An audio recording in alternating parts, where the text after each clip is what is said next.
it's my honor to introduce the 2024 Captain Ron Erchul Environmental Leadership Award. The award recognizes a Virginian who has made a significant individual effort to improve our environment. The award is named for VMI professor Ronald A. Erchul, PhD, the founder of the Environment Virginia Symposium. We have Captain Erchul to thank for this event, and the VMI staff members and our program advisory committee members and our co-hosts who have continued his legacy in the years since his retirement. We began this award in 2000 when Captain Erchul retired. In your program book, you can see many distinguished Virginians who have received this award over the past years. I'm going to ask Laura McKay, last year's recipient, to join me at the podium.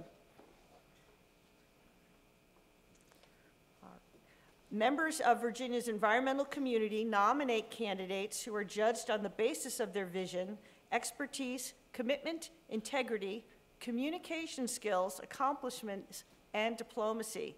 Laura is going to explain the process. Thank you, Kim. Good morning, everyone. So from the nominations we received for the 2024 award, our program advisory committee reviewed the nominations and voted on the finalists. And a panel of judges comprised of past award winners then selected this year's winner. And we want to thank the individuals who took that time to honor their colleagues by nominating them for this award. So a talented group of environmental leaders here in Virginia were nominated for the award, and we heard over and over again how deserving all of the nominees were and how hard the votes were. So. All right. This year's recipient of the Erchul Environmental Leadership Award is Peggy Sanner.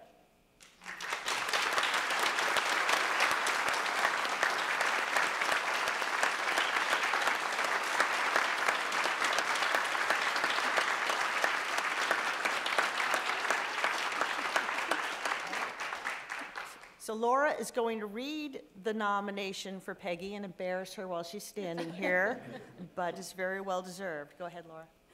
I get to do that I had to stand through last year, so it is kind of embarrassing. But anyway, Margaret L., otherwise known as Peggy Sanner, retired last August, 23, after a successful career with the Chesapeake Bay Foundation, and she was focused on environmental law and policy. And as the Virginia Executive Director, Peggy played a pivotal role in advancing legislative and regulatory environmental policy and in building solid and effective partnerships.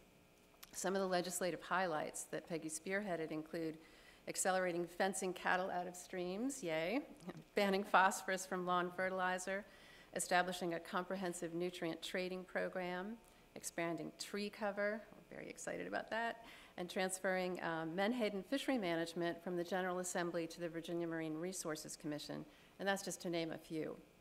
She's also been a leading advocate in the development and maturation of Virginia's clean water regulatory programs, including improving and protecting wetland preservation and mitigation policies, advocating for effective implementation and enforcement of the Chesapeake Bay Preservation Act, and ensuring stormwater and erosion and sediment control programs are backed by the best available science. She regularly appeared at the State Water Control Board and worked to prevent harmful projects like the Atlantic Coast Pipeline and the development of Fones Cliff. I think do we have anyone from the Rappahannock tribe over there? We're so excited about everything at Fones Cliff. That's fabulous. Peggy's reputation extends far beyond the legislative and regulatory arenas. She's led collaborative efforts to ensure historic levels of funding for state clean water programs to reduce pollution from wastewater, stormwater, and agriculture. She was an active member of the Virginia Forever Collaborative, providing leadership for diverse interests committed to increasing state funding for land conservation and water quality improvement. In addition, Peggy mentored numerous law students and interns, providing them with solid experience that led them to successful careers with positions in such places as the Virginia Legislative Services and private practice law firms. Peggy's made an indelible mark on the conservation of Virginia's waterways in shaping environmental laws, regulations, and policies, and in building solid partnerships. She's well deserving of the 2024 Erchul Award. We're thrilled to be able to recognize Peggy's lifetime of achievement with the Erchul Environmental Leadership Award. So let's give a big hand to Peggy Sanner.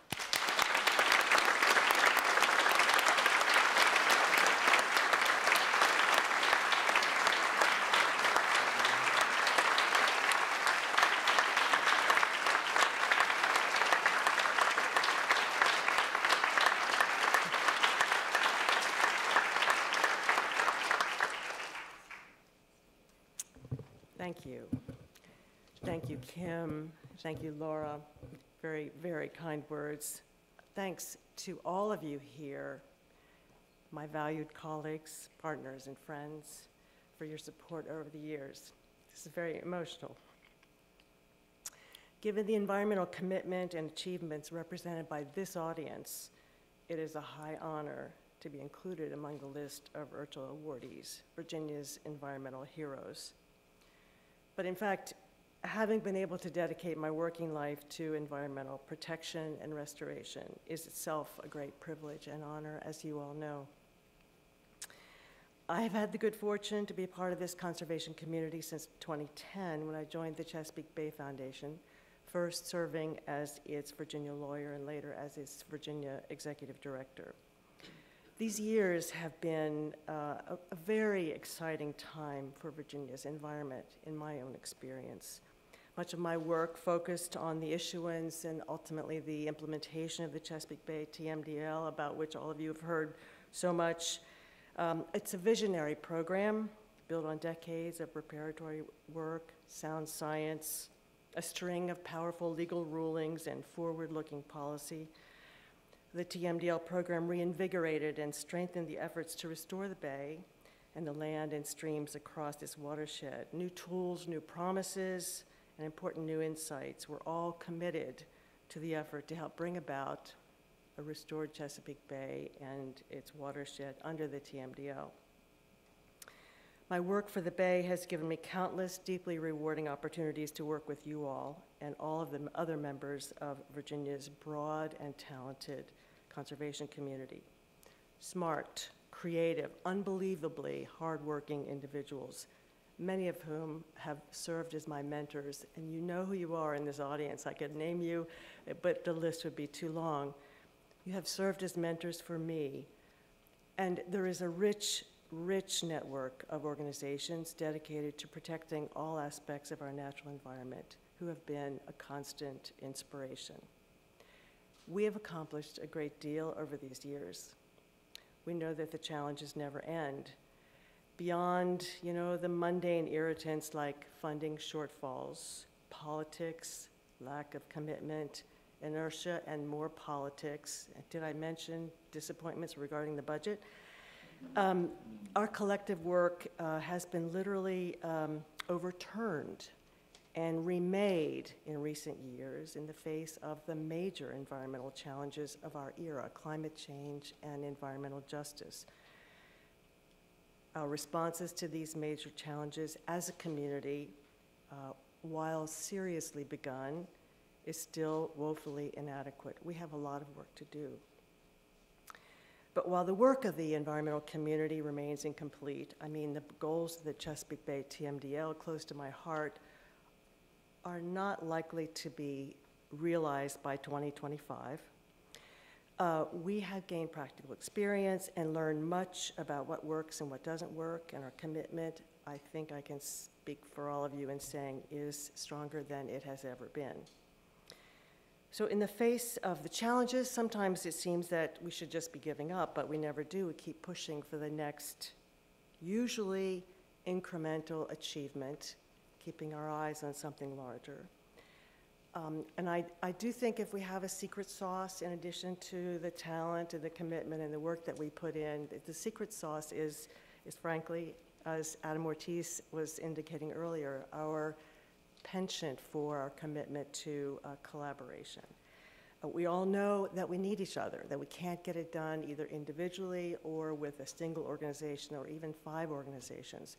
We work together, we work across lines, we work from the NGO perspective, we work with industry. We're delighted to work with members from that community, from our locality, state, the whole long list. It sounds terribly cliche to say this, but the secret sauce is we work together. And I think we all know that the Environment Virginia Symposium, founded by visionary leaders, stewarded to this day by visionary leaders, supports and epitomizes the goal and the reality of the collaborative work that we do. So I thank those leaders, the founders and the current stewards, for their work. I thank VMI for its enduring support. I am grateful to you all for making this year and all the prior years when I have come to this organization, to this event, for what I have learned from being here, from being with all of you, from listening to you all. Our penchant, our commitment to collaboration ensures, I think, that all necessary perspectives, or at least as many as we can find and hear and listen to, are taken into account. It adds weight and urgency to our message and renews our faith in what we're doing. In short, from my perspective, our commitment to seeking collaboration, consensus building to solve environmental controversies has been essential to all of our successes in the field. And I'm confident that with this as the secret sauce, continued progress will be made. I actually think, and I have often said in other contexts, how if other people not in this community could know and experience how we work together, we probably would not be in the same sort of fractured, always heated, angry public narrative that seems to dictate our steps these days. So I thank you for the model that you are and provide of how to live a good, productive, important, and ultimately satisfying life. Thank you for everything. Best of luck. On behalf of all of us in the Environment Virginia Symposium and VMI, I'd like to present you with the Erchul Environmental Leadership Award.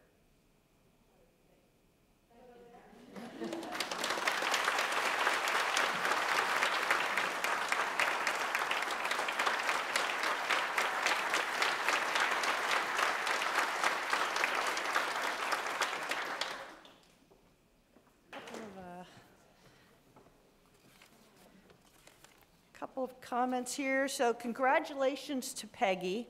And I personally want to thank her. She's been a member of our program advisory committee since I came on board in 2015 and really appreciate her guidance in helping us form this conference every year. Each year, the Virginia Military Institute donates on behalf of the Erchul Award winner $1,500 to a nonprofit of their choice. So no surprise, Peggy has chosen to donate to the Virginia office of the Chesapeake Bay Foundation.